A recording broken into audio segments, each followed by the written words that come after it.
এটা কালকে ঢালাই হবে, তাই কাজের ফাঁকে ফাঁকে ভিডিও শ্যুট করতে করতে কোনো ক্লিপ সন্ধ্যাবেলায় হয়তো শ্যুট হয়েছে, তার জন্য দেখতে একটু অসুবিধা হতে পারে।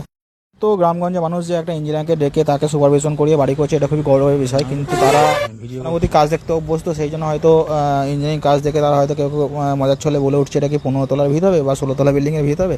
যাই হোক, সেটা কোনো ফ্যাক্টর না। অ্যাকচুয়ালি মাটি এখানে হচ্ছে গ্রাউন্ড বিম থেকে মেঝেটা হচ্ছে 6 ফুট মতো হাইট করা হচ্ছে। তো এতটা বেশি হাইট হলে আপনাকে মেঝের সঙ্গে প্লেন বিম দিতেই হবে। হয়তো গ্রামগঞ্জে অনেক বাড়িতে দেন না, সেটা 3 ফুটের মধ্যে হলে মেঝে করলে দরকার হয় না। এটা যেহেতু 6 ফুট হাইট আছে, সেজন্য প্লেন বিম আপনাকে দিতেই হবে। প্লেন বিম না দিলে কলমের যে মচকে যাওয়ার সম্ভাবনা সেটা হয়তো থেকে যাবে।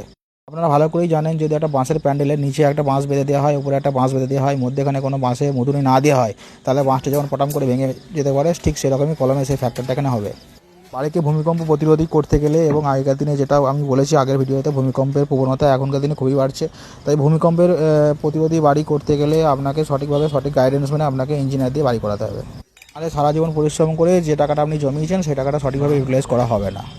টয়লেটও এখানে আপনারা দেখতে পাবেন যে আমরা 3 ইঞ্চি ডাউন যেটা রাখছি দেওয়ালের সিপেজটাকে আটকানোর জন্য, বাথরুমের যে জলে যে সিপেজটা থাকে সেটাকে আটকানোর জন্য আমরা 3 ইঞ্চি মেঝেকে ডাউন রেখেছি, এবং মেঝের সঙ্গে সঙ্গে আমরা সাইফোনগুলোকে আমরা ঠিকঠাক বসিয়ে নিচ্ছি। এখানে একটা বাংলা এবং একটা কুমোড বসবে।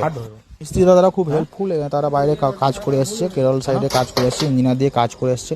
সেই জন্য প্রতিটা ইঞ্জিনিয়ারিং টার্ম খুব সহজেই বুঝে যাচ্ছে, এবং খুব ছবির মতো একদম সুন্দরভাবে রড বাইন্ডিং করে দিচ্ছে, কোনো অসুবিধা কিছু হয় নাই। সিরিজ জয়েন্টে যেটা রড বাইন্ডিং করা হচ্ছে, কাঁচি সিস্টেম রড বাইন্ডিং করা হচ্ছে, যাতে জয়েন্টটা কোনো দিন ছেড়ে না যায়। তো সেটা আপনারা দেখতে পাচ্ছেন কতটা নিপুণ হাতে মিস্ত্রিরা কাজ করছে। কিন্তু গ্রাম সাইডে যে এতটা কোয়ালিটিপূর্ণ কাজ হচ্ছে, সেটা আমাদের খুবই দেখে খুব ভালো লাগছে।